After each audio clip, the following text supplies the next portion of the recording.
¿Sabías que Google recibe 6.000 currículums cada día? Estos son 5 currículums por minuto y el equipo de Google se enorgullece de ello. Google es considerada por muchos como la mejor empresa del mundo para trabajar, y esto es así por su gran apuesta por la felicidad laboral. Pero ¿cómo ha llegado Google a ser este paraíso de la felicidad laboral? En este vídeo vamos a verlo. La compañía del buscador más famoso del mundo nació en Silicon Valley a finales de los años 90.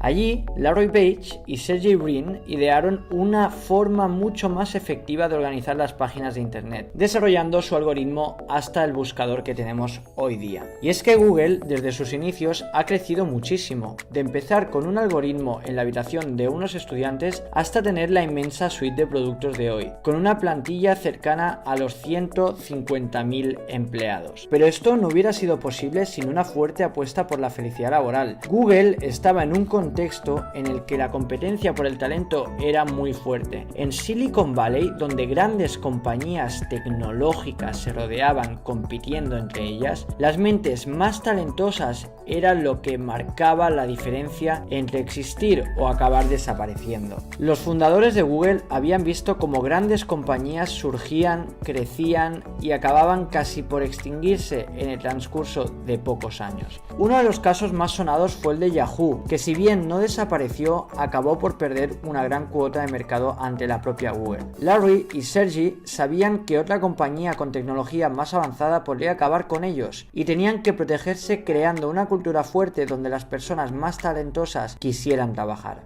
Fue así, tras la salida a bolsa de Google en 2004 y la entrada de capital y nuevos directivos, como la compañía comenzó su camino para ser la empresa más feliz del mundo. Para ello, Google basó sus esfuerzos en la creación de una estructura organizacional plana, donde las diferencias de poder entre los empleados fueran mínimas. Cualquier empleado podía tener voz en las grandes decisiones que se tomaban en la empresa, y se les daba una gran autonomía para trabajar de la forma que mejor se adaptaba a ellos. Esta primera idea de la cultura organizacional de Google dio sus frutos durante los primeros años, cuando aún había pocos managers en la empresa. Sin embargo, conforme la empresa fue creciendo y con ello los managers, esta estructura empezó a dar problemas. Resulta que en 2009 el equipo directivo de Google estaba repasando sus datos de rotación de personal cuando se dieron cuenta de una tendencia preocupante. La tasa de abandono de los empleados que accedían a puestos de management por primera vez era notablemente más alta que la del resto de cargos, pero lo más preocupante era el motivo por el que abandonaban: la baja satisfacción laboral con su trabajo. Resultaba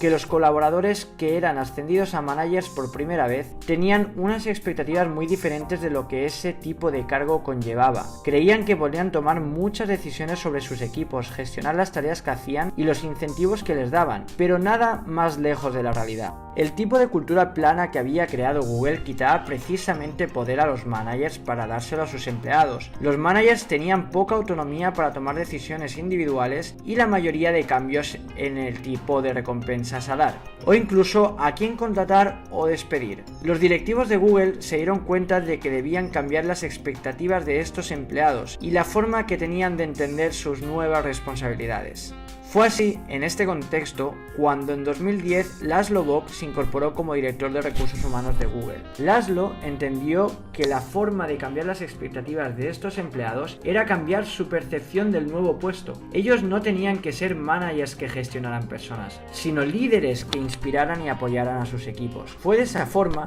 como Laszlo desarrolló una serie de buenas prácticas para estos líderes. Entre ellas se encontraban escuchar activamente y con interés, apoyarles en su crecimiento profesional o comunicar con eficacia. Los nuevos líderes empezaron a entender con otros ojos su responsabilidad y el problema de abandono se redujo notablemente. Y es que una alta tasa de rotación es algo caro para las empresas. Los procesos de búsqueda y contratación de empleados son habitualmente costosos en términos de tiempo y dinero. A esto, además, hay que sumarle el coste de formar a nuevos empleados hasta que puedan dar el 100% de su productividad. Y si persiste el problema de rotación y el empleado se va tras pocos meses, el ciclo de costes vuelve a empezar. Pero la apuesta en la felicidad de Google no solo se produce para evitar la rotación de personal. Todo lo que puedes ver en Google, desde las mesas alargadas para comer en compañía hasta el futbolín de la entrada, está ahí por un motivo. Google es una empresa que experimenta constantemente y al igual que recoge los datos de sus clientes para mejorar sus productos, hace lo mismo con sus empleados. La empresa analiza y mide el impacto de sus iniciativas en todo momento. Lo que funciona lo deja y lo que no lo elimina para probar algo nuevo.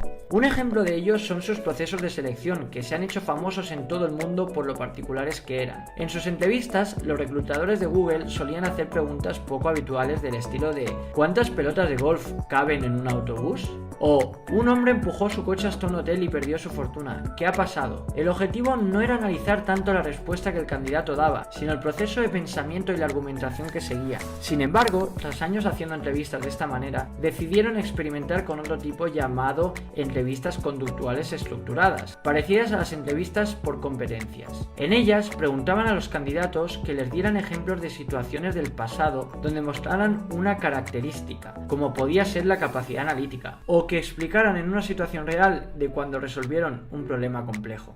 Analizando los datos, el equipo de Google se dio cuenta de que este segundo tipo de entrevistas detectaba a mejores candidatos y acabaron por incorporarlas en sus procesos de selección. Fue así, mediante experimentos de ensayo y error, como Google ha llegado a ser la compañía que es hoy día, desde iniciativas como sus servicios de masajes, las comidas gratuitas, los espacios para la siesta o la famosa política del 20% del tiempo para dedicar a proyectos propios. Todo tiene un sentido en la cultura organizacional de Google, incluso si hay quienes no las comprendan. Y es que, como dijo Larry Page, si no estás haciendo algunas cosas que parezcan locas, estás haciendo las cosas equivocadas.